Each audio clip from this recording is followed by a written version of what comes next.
जिन्नात पर ईमान भी, ईमान का मतलब ये यकीन रखना कि जिन्नात का वजूद है, ये भी ईमान का हिस्सा है। जिन्नात का मुनकिर भी इस्लाम से खारिज है, क्योंकि कुरान मजीद से, अहादीस से, तवातुर से ये बात साबित है कि अल्लाह ने एक मखलूक आग से बनाई है, एक मखलूक बनाई है नूर से, जिसको क्या कहा जाता है? फरिश्ता। उर्दू में, फारसी में फरिश्ता, इंग्लिश में एंजल, और अरबी में मलक। अरबी में क्या कहते हैं? मलक, जिसकी जमा मलाइका होते ना, मलाइका तुहू बहुत आता है ना कुरान मजीद में। तो गोरे भी मानते हैं इसको, क्योंकि ये तो आसमानी किताबों से, तवातुर से साबित है। तो अब ये फरिश्ता चूंकि मादी मखलूक नहीं है, तो हमें वो मखलूक नजर नहीं आता। अब साइंस का ये कहना है, साइंस तो यहाँ तक भाई, साइंस मादी चीजों पे तहकीक कर सकती है भाईजान। कुछ चीजें साइंस की दस्तरस से क्या है? खारिज है। अगर वो दलाइल से साबित हो जाएं, दूसरे दलाइल से, तो उनको मान लिया जाए, नहीं साबित हो तो नहीं माना जाए। अब सारे पैगंबरों ने फरिश्तों के वजूद का बताया है। हजरत मूसा, ईसा अलैहिस्सलाम, मूसा अलैहिस्सलाम, दाऊद अलैहिस्सलाम, तवातुर से। तभी यहूद और नसारा और मुस्लिम सारे मुत्तफिक हैं किसके वजूद पर? फरिश्तों के। इसी तरह अल्लाह ने एक मखलूक को आग से बनाया, उसको क्या कहा जाता है? जिन। चूंकि वो इंसानों से छुपी हुई है, इसलिए उसको क्या कहा जाता है? जिन। जिन छुपी हुई चीज को कहते हैं। मजनून किसे कहते हैं? जिसकी अकल छुपी हुई हो, पर्दा पड़ गया हो, दीवाना हो गया हो। जनीन उस बच्चे को कहते हैं जो माँ के पेट में हो, वो भी छुपा हुआ होता है ना। फलम्मा जन्ना अलैहिल लैल, कुरान कहते हैं जब रात छा गई, अंधेरा कर दिया रात ने, तो हर वो चीज जो छुपी, जुनून इसी से निकला है। जुनून, पागल हो गया ना, गोया दिमाग ही गायब हो गया है, ठीक है ना। तो हर वो चीज जो छुपी हुई होती है ना, उसमें जीम डबल नून वाला मादा पाया जाता है। तो जिन को भी जिन इसलिए कहते हैं कि वो होता है लेकिन नजर, बोलो, नहीं आता। तो इसके बारे में हमारा अकीदा क्या है, जो इस्लाम ने हमें बताया है? भाई जिन्नात भी मुकल्लफ हैं आमाल के, उनमें अच्छे भी होते हैं और उनमें बुरे भी होते हैं। अलबत्ता शैतान एक ऐसा जिन है जो बुरा है। हर जिन बुरा नहीं होता, लेकिन शैतान एक बुरा जिन था जो अड़ गया था ना, पड्डेमाजी में लगा था और क़यामत तक अड़ा ही रहेगा। उसकी नस्ल भी ऐसा ही है। लेकिन जिन्नात में अच्छे भी होते हैं और जिन्नात में बुरे भी होते हैं। जिन्नात तालीम कहां से लेते हैं? इंसानों से लेते हैं। जिन्नात में कोई अलग से पैगंबर नहीं आते, इंसानों ही को अल्लाह ने ये फजीलत दी है कि जिन्नात फॉलो किसको करेंगे? इंसानों को। तभी जितने मजहब इंसानों में है ना, उतने ही मजहब किसमें है? जिन अगर मेरा बयान सुनते हैं तो 20 रकत तरावी के कायल हो जाते हैं, किसी अहले हदीस का बयान सुनेंगे तो 8 के कायल हो जाते हैं, जेहलम वाली सरकार का बयान सुनेंगे तो जिन्नों की बीवियां अदालत से जा जाके उनकी अदालतों से खुला ले रही होती हैं कि वो शोहर, उन जिन शोहर देने पर राजी नहीं होता। वो सारे झगड़े जो इंसानों में है ना, जिनमें हो सकता है कुछ 4 शादियां करते हो जो मेरा बयान सुनते हो और पिट भी रहे हो जिन्नियों से, चुड़ैलों से, और जिनमें ऐसे भी होंगे जो एक के कायल होंगे। तो जितने, मुझे नहीं पता जिन्नात को 4 की इजाजत है कि 1 की है, ये कुछ मसाइल हो सकता है जिन्नात की हमसे डिफरेंट हो, लेकिन बहरहाल तो हदीस से हमें यह पता चलता है भाई एक मखलूक है जिसे क्या कहा जाता है? जिन कहा जाता है। वो है, उसका वजूद है। और चूंकि वो हो सकता है यहां भी कुछ जिन्नात बैठे हुए हों। अगर वो आप कहें वो बैठे हुए क्यों? भाई वो खड़े हो गए तो सब आप लेटे हुए होंगे फिर यहाँ पे, इसलिए उनको बैठे ही रहने दो, ठीक है? मैं अक्सर चुटकुला सुनाता हूँ ना, वो पुराना हो गया लेकिन क्या करें। एक आदमी को किसी ने बताया ये फ्लैट पुराना है, खाली है, यहाँ जिन्नात है, इधर नहीं जाना, वो फंटर बना हुआ है। मैं चल जिन विन की ऐसी की तैसी गया, बेल बजाई, बंदा बाहर निकला ना, अब उल्टे पांव उसके, आंखें गोल गोल। तो फिर भी इसमें बड़ा कॉन्फिडेंटली ना इसने कहा कोई डरता वरता नहीं भाई साहब, आप, मैंने सुना यहाँ कोई जिन्नात है। तो वो कहता है मैं तो 500 साल से रह रहा हूं, मुझे तो अब तक कोई जिन नजर। उसने कहा ले भाई यही जिन है भाई, 500 साल से रह रहे कम, समझ रहे हो? अच्छा, तो जिन्नात की पैदाइश इंसानों से पहले हुई है और जिन्नात की तादाद भी इंसानों से ज्यादा, क्योंकि कुरान में है कद इस्तक्सरतुम मिनल इंस, ए जिन्नात तुम्हारी तादाद तो इंसानों से भी ज्यादा है। तो पता चला जिन्नात इंसानों से भी ज्यादा है। तो इनमें अच्छे भी होते हैं, बुरे भी होते हैं, हरी पगड़ी वाले भी होते हैं, सफेद पगड़ी वाले भी होते हैं, देवबंदी भी, बरेलवी भी, कादियानी भी, हिंदू भी, हर तरह के फिरके। क्योंकि ये तालीम कहां से लेते हैं? इंसानों से। तो जितने मौलवियों की जितनी किस्में हैं ना, सबसे ज्यादा किस्में तो पाकिस्तान में पाई जाती हैं। जितनी किस्म के मौलवी हैं जिस मुल्क में होंगे, उतने ही किस्म के फिरके भी उस मुल्क में, जिन्नात में भी होंगे। क्योंकि ये तालीम किससे ले रहे होते हैं? मैंने बताया इंसानों से। दूसरा, इनमें एक मसला है, इनमें शर का उनसर खैर से ज्यादा गालिब है। इंसान की जो नेचर है ना, इंसान की नेचर ये है कि इंसान की नेचर में खैर ज्यादा गालिब है, शर मगलूब है। इंसानों में अच्छे बाय नेचर अच्छे ज्यादा होते हैं, बुरे कम। हर इंसान झूठ को नापसंद करता है, लेकिन कुछ फेंकू भी होते हैं। हर इंसान चोरी को नापसंद करता है, लेकिन कुछ चोर भी होते हैं। लेकिन जिन्नात का मामला उल्टा है, इनमें शर का उनसर खैर से, ये सरकशी, आग में सरकशी है ना। तो जाहिर है हमें अल्लाह ने मिट्टी से बनाया, मिट्टी में क्या है, तवाज़ो। तो हक सुन के चुप हो जाना चाहिए इंसान। हो जाते हैं हाँ, कुछ शैतान किस्म के होते हैं, वो चुप नहीं होते, लेकिन नॉर्मली इंसान को जब सही बात पता चलती है वो क्या हो जाता है, चुप। मिट्टी है तो मिट्टी वाली खासियत इसमें है। जिन्नात में आग से बने तो, और आग भी शोले मारती हुई, तो इसलिए जिन्नात की तबीयत में सरकशी ज्यादा। एक बात ये हो गई। दूसरी बात क्या हो गई भाई, जिन्नात जो है ना, जिन्नात ये इंसान से ज्यादा ताकतवर होते हैं, लेकिन मरऊब होते हैं ये इंसान से। इसकी मैं एक मिसाल दूं, बैल ज्यादा ताकतवर है या वसीम भाई, बैल, लेकिन काबू किसके होता है, बैल, इंसान की। वजह उसकी है कि वो मरऊब होता है इंसान से, उसको अल्लाह ने वो दिमाग नहीं दिया जो किसको दिया है, इंसान को दिया। बैल को जिस दिन पता चल गया ना कि मैं ज्यादा पावरफुल हूं, तो खूंटे की जगह आप बंधे हुए होगे, बैल नहीं बंधा हुआ। लेकिन अल्लाह ने एक रोब रखा है जानवरों पे भी इंसान का। गधे को देखो, चलते रहो, वो मुंह नीचे करके लोड उठा के चलता रहेगा, उसको एहसास ही नहीं होता कि मेरी एक लात का मार है ये बंदा जो बैठा हुआ है ना मेरे ऊपर, थोड़ा सा यूं किया और एक खिसकाया, उठा के गिरेगा। तो ऐसे ही खूब समझ लो, जिन्नात इंसानों से डरते हैं, ना कि इंसान को जिन्नात से डरना चाहिए। जिन्नात डरते हैं किससे, इंसान से। लेकिन हुआ ये कि कुरान से ये बात साबित है, सूरह जिन में अल्लाह ने फरमाया, वन्नहु काना रिजालुम मिनल इंसी यऊज़ूना बिरिजालिम मिनल जिन्नी फज़ादूहुम रहक़ा। जिन्नात इंसान पे सरकश हो गए, शरारतें करने लगे, इधर से बंदा उठा के उधर कर दिया, उधर से उठा के। एक सहाबी को जिन उठा के ले गए थे।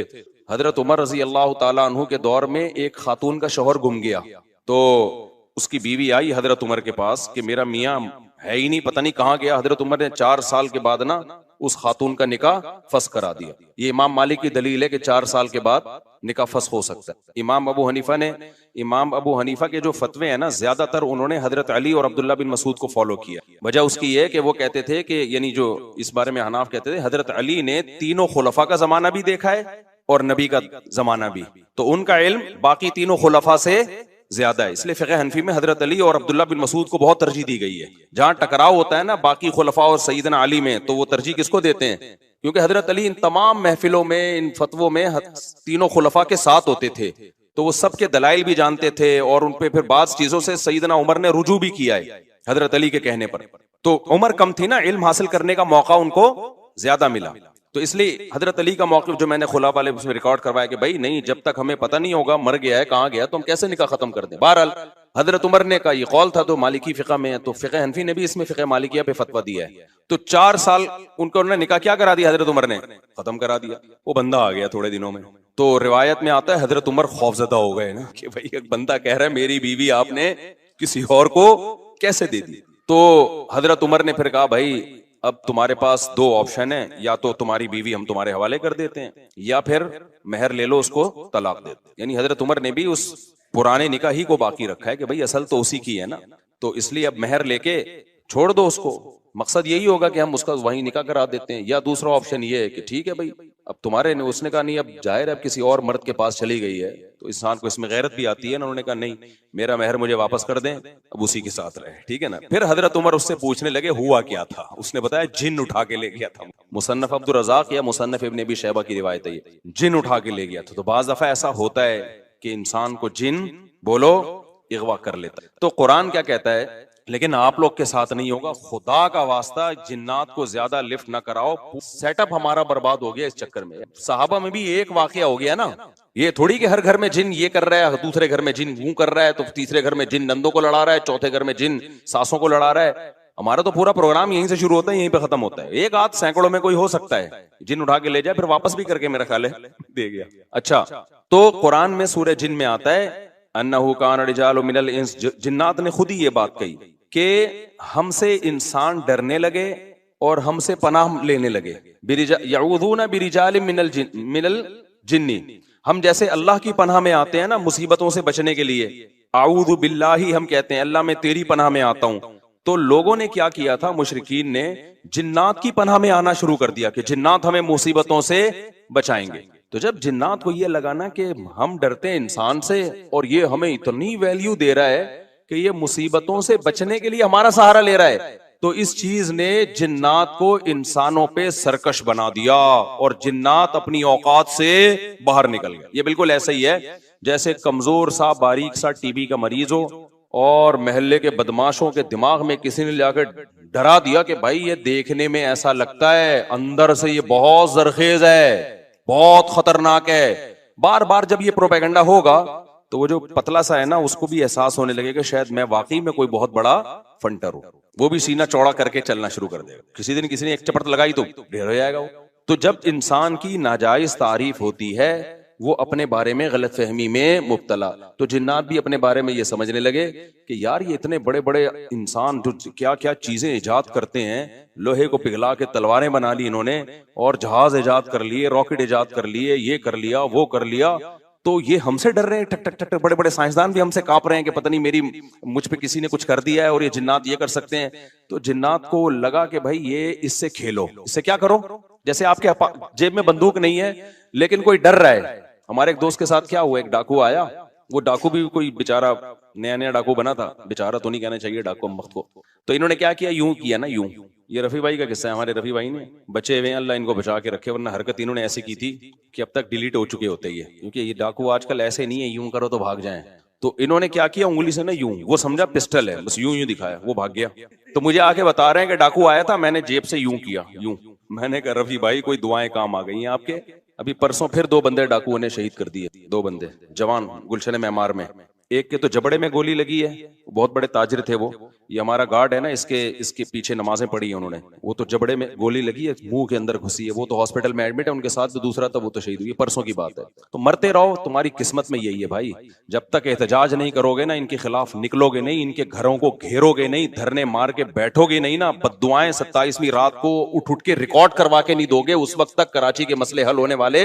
क्योंकि हमारी गवर्नमेंट को पता है कि इनसे बड़ा बेगैरत, कराची वालों से बड़ा बेगैरत इस कायनात में कोई है नहीं, तो इन बेगैरतों को कूटते रहो, पीटते रहो, ये इसी काम के लिए बने हैं ये। तो बाकी बड़े बेगैरत हैं, मैं हुक्मरानों को बुरा नहीं कहता, कसम उठा के कहा जा सकता है कि कराची वालों से बड़ा बेगैरत मुझ समेत कोई भी नहीं है। तो हमारी किस्मत में है, मरते रहो, जनाजे उठते रहेंगे। कभी कोई बद्दुआ फलस्तीन इसराइल के खिलाफ बद्दुआएं दे रहे हैं, देनी चाहिए, इन बेगैरतों के खिलाफ भी तो बद्दुआएं दो यार। हमने ये चीजें बर्दाश्त की हैं, गटर के ढक्कन नहीं है, गटर हमारी मस्जिद के बाहर से 4 साल से गटर उबल रहा है, 4 साल, कई दफा हमने अपने खर्चे पे साफ करवाया फिर भी उबल रहा है। किसी सिंध गवर्नमेंट के किसी बंदे को तौफीक नहीं आके, यार कितने नमाजी आ रहे हैं गटर के पानी से गुजर के आ रहे हैं, वो सब शिकायतें कर रहे हैं, कोई मस्जिद कमेटी को बुरा कह रहा है, कोई किसको बुरा कह रहा है, तो सब यही कर रहे हैं। भाई मस्जिद कमेटी कह रही है हमारा क्या कसूर है यार, हम कितनी दफा साफ करवाएं, और एक गटर हो तो साफ करवाएं ना, पूरी गली के आप देख लो हाल जाके। हमने फिर भी बर्दाश्त कर लिया, लेकिन यार इंसानी कत्ल कौन बर्दाश्त कर सकता है।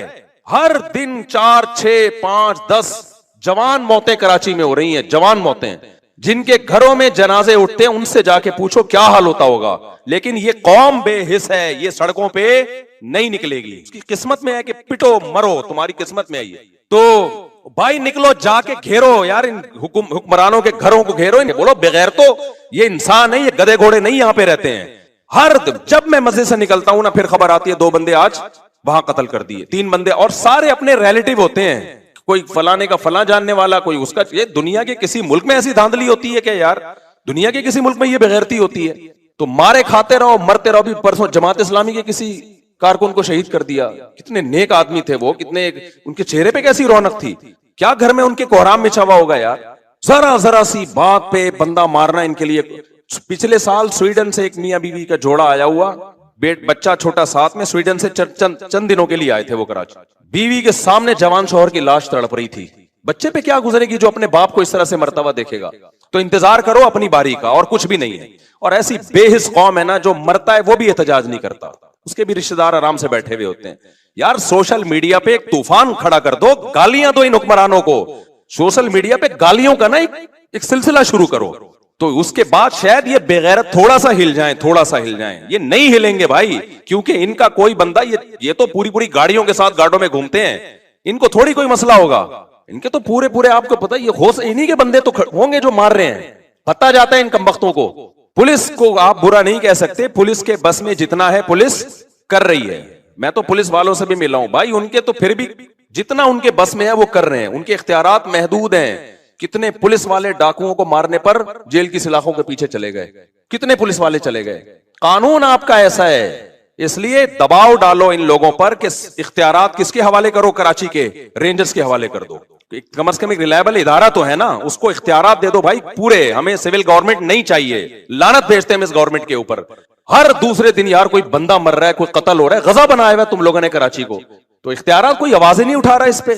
मैं जब चीखता हूं, जब मैं देखता हूं यार एक बंदा तो बोले ना, एक बंदा तो बोले। चीनी महंगी होती है पूरा कराची चीख उठता है, आटा महंगा होता है पूरा कराची, यार इंसान का खून सस्ता हो रहा है, उस पे आप इतने खामोश हो। सोशल मीडिया पे कोई आवाज ही नहीं उठा रहा। जितनी लाशें हैं ना, वहां मीडिया को चाहिए पहुंचे, उन लाशों को की वीडियो बना के यूट्यूब पे डाले, सोशल मीडिया पे डाले, इंस्टाग्राम पे डाले, टिकटॉक पे डाले, और सिंध हुकूमत को लानतों के साथ डाले कि ये है ये हुक्मरान जो हमारा ये हशर कर रहे हैं। इसके बगैर नहीं होगा। तो मुझे बहुत आज की बात है ना, अभी तरावी के लिए हम आ रहे थे, फिर वो हमारे गार्ड ने बताया कि यार मेरा पुराना नमाजी था और पिछले साल उसने कहा था कराची में रहता हूं, अगले साल का मुझे कोई भरोसा नहीं है। ये उसके अल्फाज थे कि अगले साल में तरावी पढ़ सकूंगा नहीं पढ़। उस बेचारे को क्या पता तू रमजान में ही तुझे कत्ल करेंगे।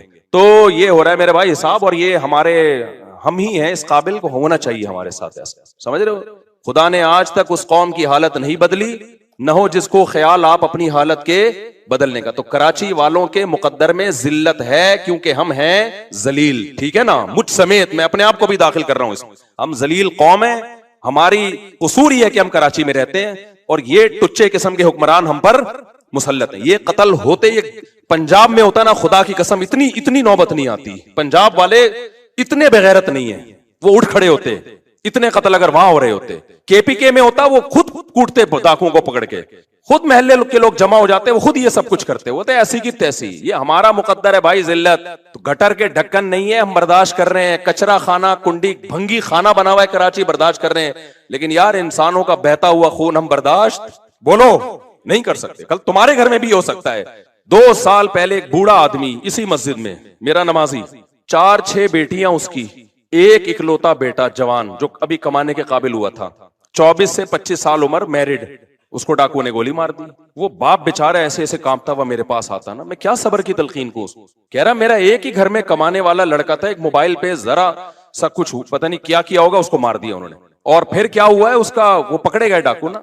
अब जो डाकुओं का पूरा गैंग आया, वो तो केस इत्तेफाक से चला गया अदालत में, वरना ऐसा होता नहीं है। ये तो कोई बहुत ही खुशकिस्मत बाप है जिसका कातिल पकड़ा गया। अब वो कातिल धमकियां दे रहे हैं। मैंने कहा इन बेगैरतों को छोड़ना नहीं है, इनका इलाज दियत नहीं है। गोली का इलाज इस्लाम में क्या है, गोली है। उसको बोलो इस बेगैरत कातिल को लेकर आ, इस जैसे कमीने का दुनिया में रहना जायज नहीं है। मैंने कहा माफ नहीं करना इसको, उसको बोलो मैंने कत्ल करवाना इसको, ठीक है कोर्ट का सहारा लेंगे हम, लेकिन फांसी के फंदे पे चढ़ा इसको, इस बेगैरत को। और वो इसके बात कर रहा है इतनी दी इतनी, बल्कि इतने पैसे ले लो। बेचारा गरीब आदमी फिर जाएगा कहां। उसको ये डर है कि मैंने ज्यादा केस किया तो मेरे को अगला नंबर किसका है, वो बच्चियों का एक इकलौता बाप है, वो भी महरूम हो जाएगा। तो गाजर मूली की तरह इंसान कराची में कट रहे हैं। तो फेसबुक पे खुदा के वास्ते इन हुक्मरानों को बद्दुआएं तो दो यार, कराची के हुक्मरानों को। जो भी इसका जिम्मेदार है, मुझे नहीं पता कौन है, जो भी है खुदा के लिए उसका हाथ उठा के उसके खिलाफ क्या करो, बद्दुआएं तो करो ना कम से कम। चुप मत बैठो तुम, वरना पिटते रहोगे। और मुतालबा ये करो कि हमें ये नहीं चाहिए इख्तियारात किसके हवाले किए जाएं, रेंजर्स के इख्तियारात बढ़ा दिए जाएं। कराची में माजी में ऐसा हुआ है, मुस्लिम लीग का दौर था, रेंजर्स को इख्तियारात दे दिए गए कराची में अमन के लिए। 1 हफ्ते में डाकुओं की लाशें बिछी हैं कराची में, क्या हो गया, अमन। वरना भत्ताखोरी इधर सरीना में हर दूसरे दिन कोई डाकू पहुंचा हुआ होता था, इतना भत्ता दे दे, बंदे उठा रहे हैं इतना, ऐसा भत्ताखोरी शुरू हो गई भाई, बदमाशी यार। रेंजर्स को इख्तियार दिए अल्हम्दुलिल्लाह, उन्होंने बहुत डाकू को मार मार के लाइन लगा दी उन्होंने। उसके बाद ऐसा अमन हुआ कि लोग मिसालें देने लगे, भाई वो काम हो गया जिसका कराची में कभी तस्वुर नहीं था। तो इनकी ये जो सिविल गवर्नमेंट है, इसका कराची की कम से कम बात कर रहा हूं मैं, इनका काम नहीं है भाई, इनसे होने का नहीं है। पंजाब का मामला अलग है, वहां के जो भी आता है कम से कम पंजाब से मुखलिस होता है। जो भी आता है पंजाब में, जो गवर्नमेंट बनती है चाहे जो भी हो, कम से कम पंजाब की हद तक वो क्या होती है, मुखलिस। हमें तो जो टुच्चे मिलते हैं भाई, हमारे साथ मुखलिस नहीं है ये तो कुछ तो हम जो जिनको वोट मिलना चाहिए था उनका तो कुछ भी नहीं हुआ ना, उनका तो प्रोग्राम ही फूंको वाली सरकार ने खराब कर दिया। तो अब आवाज तो उठाओ ना अपने हुकूक के लिए भाई, बोलो यार ये इनको नीच, हमें नहीं चाहिए ये, हमें ये कराची में कम से कम ये क्राइम कंट्रोल करने के लिए इख्तियारात किसको दिए जाएं, रेंजर्स को इख्तियारात दिए जाएं। फिर वो बंदे पहले मैंने खुद देखे रेंजर्स के मुकाबले, हम यहाँ से जा रहे होते, रेंजर वाले उधर बंदा मार रहे हैं, उधर गोली चला रहे हैं, उधर ऐसा मजा आ रहा था कि यार चलो कुछ तो काम हुआ ना। अवाम किस हद तक करेगी ये? जी जनाब, सारा वो दर्स एक तरफ निकल गया, क्या करें। जी हजरत क्या फरमा रहे हैं आप? बंदा मार सकते हैं अपने सेल्फ डिफेंस के लिए, पूरी दुनिया में कानून है, बंदा मार सकते हैं। और अगर कानून नहीं है ना, इसका मतलब वो कानून किसी गधे ने बनाया है बैठ के, कि एक बंदा आपको गोली मार रहा है और आप कहें नहीं मैं पुलिस को फोन करूंगा। बेवकूफ वाले कानून दुनिया में कोई भी फॉलो नहीं करता। कि डाकू यहाँ बंदूक लेके खड़ा हुआ है और आप कह रहे हैं चूंकि इस्लाम में तो फर्ज है ऐसे बंदे को अपने डिफेंस के लिए, बंदा क्या करे, बंदा बिल्ली को भी इतना पता होता है कि मुझे कोई मार रहा है तो मैंने भी उसको आगे से रिप्लाई करना है। तो ये दुनिया में कोई कानून नहीं है कि डाकू बंदे को लेके खड़ा हुआ है मारने के लिए और आप पुलिस को फोन कर रहे हैं कि सर आइए बंदा पकड़िए आप। और पुलिस वाले भी अल्लाह का शुक्र है इसमें लोगों का साथ देते हैं। अगर आप डाकू मार देना तो अब तक की रिपोर्ट ये है कि पुलिस वाले कहते हैं कोई बात नहीं, ठीक है ना, डाकू होना साबित हो तो पुलिस फेवर कर रही है। लेकिन पुलिस के इख्तियारात भी क्या हैं, बहुत महदूद इख्तियारात। तो सारा मसला ये जो सिविल गवर्नमेंट है ना कराची की, इसका मसला है सारा। कहां से कहां चला गया यार। मैंने बहुत सब्र किया था कि आज मैं इस पे बात नहीं करूंगा क्योंकि मुझसे तमीज से बात इस मौजू पर होती नहीं। अब मैं इतने अखलाक से बात करूं, देखें एक्चुअली हमारे यहाँ बकरों की तरह इंसान कट रहे हैं, खून, देखें ये तो नहीं होना चाहिए ना। ये बिल्कुल ऐसा ही हो गया। एक आदमी, सच्ची मुच्ची का केस है ये, एक बंदे का केस था, वो आया, पुराना किस्सा, किसी को नहीं पता चलेगा ना उसको पता चलेगा। तो उनकी वाइफ के हो गए कहीं ताल्लुकात, तो वो किस तरह बता रहे हैं, देखें एक्चुअली वाइफ मेरी फलाने के साथ इन्वॉल्व हैं, तो देखिए ये बुरा है कि नहीं, आप मुझे ये बताएं। स्टाइल बिल्कुल यही। मैंने कहा जो स्टाइल है ना उससे इन्वॉल्व ही होना था उसने। दिल में मेरे आ रहा था कि जो आपका स्टाइल है ना ये यार ये कोई बात है यार, तो इतनी तमीज से तू बता रहा है यार। और बेगम भी क्या कह रही है, देखें आप खुद सोचिए, अगर कोई जज्बा बंदा मेरे जज्बात से खेल रहा है तो मेरी तो फीलिंग उसके लिए होंगी कि नहीं होंगी। ये चीजें हैं, आप खुद देखो हमारा हौसला कितना है। अल्लाह बचाए, अस्तगफिरुल्लाह, सबको बचाए भाई अल्लाह आजमाइशों से। किसी के साथ कुछ भी हो सकता है, अल्लाह से मजाक उड़ाना मकसद नहीं है किसी का। लेकिन फिल्में मार्केटों में और भी वाकयात हैं इस किस्म के, लेकिन वो सारा हमारा तफसीर का लेक्चर रह जाएगा। ऐसे ऐसे वाकयात हैं कि मैं इसलिए भी नहीं सुनाता वो बंदा ना समझ जाए कि मेरी बात कर रहे हैं। तो अभी तो मैं बहुत ऐसा वो करके बताता हूँ, कैमोफ्लेज करके, कि वो उसको पता ना चले कि किसी को मजाक उड़ाना तो मकसद नहीं है ना। तो अब मैं ये थोड़ी कत्ल के वाकयात में आपको बताऊं कि देखें सिंध हुकूमत को कुछ नहीं कहिए प्लीज, ये हमारे गुनाह है जिसका यकीनन हमारे गुनाहों का अजाब है, लेकिन वो गुनाह क्या है, हम आवाज नहीं उठाते, ये गुनाह है। जो कौम नहीं आवाज उठाती उसके साथ ये होता है। कोई होश ही नहीं है यार। मैं तो अपने तौर पर बात करने की कोशिश करता हूँ, पुलिस वालों से भी करता हूँ, रेंजर वालों से भी करता हूँ, उनके सबके पास एक माकूल जवाब है, उनके पास एक माकूल जवाब। पुलिस वाले तो कहते हैं अगर हम ना हो ना तो ये जितना जो थोड़ा बहुत घर से बाहर निकल जाते हो ये भी ना हो। पुलिस वाले तो बिल्कुल माकूल बात है, ये तो थोड़ा बहुत खौफ किसका है, 2-4 डाकू जो मरते हैं वो भी पुलिस के खौफ से मर जाते हैं। रेंजर वालों से भी मैंने बात की, मैंने कहा ये क्या है, तो कहते हैं भाई इख्तियारात नहीं है। एक ने गोली चलाई थी ना, याद है जब उसको केस हो गया था, अंदर हो गया था वो। तो इख्तियारात जब तक रेंजर्स के हाथ में नहीं आते मुकम्मल, उस वक्त तक कराची का बेड़ा गर्क, कराची को जंगी ज़दा इलाका करार दे देना चाहिए, समझ रहे हो। और अभी ये जो आखिरी रातें आ रही हैं इनमें ये केसेस और ज्यादा बढ़ेंगे। आप नंबर गिन लें कि कौन कौन दुनिया से जाने वाला है। ईद के बाद जो जो बच जाए ना, गिनती करें अपने घर के अफराद की। अल्लाह सबको आफियत में रखे। ना मर्द को देखते हैं, ना औरत को देखते हैं, ना बच्चे को देखते हैं, कोई नहीं। और 4-4, 6-6, 8-8 अब घूम रहे हैं बंदूकें लेके, 4-4, 6-6, 8-8 घूम रहे हैं। एक से लड़ो तो पीछे 6 बंदे और खड़े हुए होते हैं और इतने ढीठ होते हैं, नशा किया हुआ होता है। इन पे चाटों घूसों का कोई असर बोलो नहीं हो। जितना मर्जी चांटे मार दो दोबारा फिर उठते हैं। ये कभी नहीं ऐसा होता कि 6 थप्पड़ लगे हो तो इंसान का बच्चा बन गया हो कोई डाकू, फिर उठेगा। क्या करें यार। बहरहाल तो जिन्नात के बारे में मैं रिपोर्ट पेश कर रहा था, वो इसका क्लिप बना के नहीं चलाए ना, छोड़ूंगा नहीं। ये भी है ना, क्लिपों में कुछ ट्यूशन करते रहते हैं अपनी तरफ से। ऐसा फुसफुसा सा क्लिप आता है मार्केट में, जो मैंने कहा होता है वो तो होता ही नहीं। तो पूरा है, अच्छा भाई मेरे भाई कहाँ चला गया, अब्बा से बोलना एडिट नहीं करना इसको, इसी तरह चला। इंशाल्लाह हम 27वीं रात में सिंध हुकूमत के लिए खुसूसी बद्दुआओं का एहतमाम किया। इस दफा सोच रहा हूँ 27वीं रात जो खत्म कुरान की रात में हम दुआएं मांगे ही नहीं, बद्दुआएं पे ही प्रोग्राम शुरू करें, बद्दुआओं पे ही खत्म करें। इस दफा दुआओं, हमारे यहाँ दुआ नहीं होगी खत्म कुरान पे, बद्दुआ होगी। बैनर लिख के लगाएंगे। हमारे यहाँ लोगों ने लगाया तो रो रो के दुआएं मांगी जाएंगी, मैं लगाऊंगा हमारे यहाँ चीख चीख के बद्दुआएं की जाएंगी, रो रो के भी नहीं। तमाम अहबाब से शिरकत की अब बद्दुआ के अल्फाज मैंने इतनी कभी बद्दुआएं दी नहीं है, तो वो अल्फाज आप लोग से गुजारिश है कि सब लोग लिख के जिस जिसके दिल में जिस किस्म की बद्दुआ आ रही है ना, वो तमाम बद्दुआएं एक पर्चे पे लिख के मुझे दे दें। हदफ एक ही होना चाहिए उसमें कि किसको दे रहे हो, ठीक है ना। चलो मेरे भाई जल्दी से अब समेट के खत्म करता हूँ यार, इतने आज सूरह हुजरात भी थी, उसमें भी बहुत सारे अहकामात हैं, रह गए सारे। खैर जिन्नात के बारे में रिपोर्ट पेश कर रहा हूँ, वरना जिन्नात को न गुस्सा आ जाएगा कि वो इंसानों से डरते हैं, लिहाजा इंसान अगर उनसे डरना शुरू कर दे तो इंसानों पे हावी। इसी वजह से दो लोग तावीज गंडों में, फलीतों पे, पलीतों पे, आमिलों के पास जाते हैं। जिन चुड़ैल भूत का ताल्लुक भी उन्हीं से होता है। तभी मैं कहता हूँ आमिलों के पास, और आमिलों ने जिन्नात को कब्जे में नहीं किया हुआ होता। ये आमिल खुशफहमी में, जिन्नात ने इनको कब्जे में किया हुआ होता। समझते हो ना। जैसे लोग अमेरिका को बुरा भला कह रहे हैं, इसराइल का साथ दे रहा है, अमेरिका कह रहा है भाई मुझे नहीं बुरा बोलो, मैं नहीं दे रहा, इसने मुझे गर्दन से दबोचा हुआ है, ये मेरी जेब से पैसे निकाल रहा है। तो वही कंबल वाला किस्सा है ना, वो कह रहा है मैं तो कंबल छोड़ू, कंबल नहीं छोड़ रहा मुझे, वो कंबल के बजाय रीछ निकलता है ना, तो वो कह रहे हैं मैं कंबल को छोड़ू, कंबल नहीं कम वक्त मुझे छोड़ रहा। तो यहां भी ये मेरे भाई मसला है कि क्या बात थी, कहां से कहां निकल गई। जिन्नात ने आमिलों को दबोचा हुआ होता है। तो जो लोग भी रूहानी आमिल के पास जाते हैं, जिन्नात देख लेते हैं, बोलते हैं यार इसका चैनल कुछ हमसे मिलता है, तो लिहाजा फिर वो वक्ती तौर पे ठीक हो जाते हैं। फिर और जो मजारों पे जाते हैं ना इलाज के लिए, और कहते हैं हम बाबा के दरबार पे गए तो हम ठीक हो गए, वाकई वो ठीक हो जाते हैं। पता है होता क्या है, जिन्नात को पता होता है ये इस डिजाइन का आदमी है कि ये मजारों को मानने वाला है, लिहाजा जिन्नात उसके साथ करते हैं शरारत।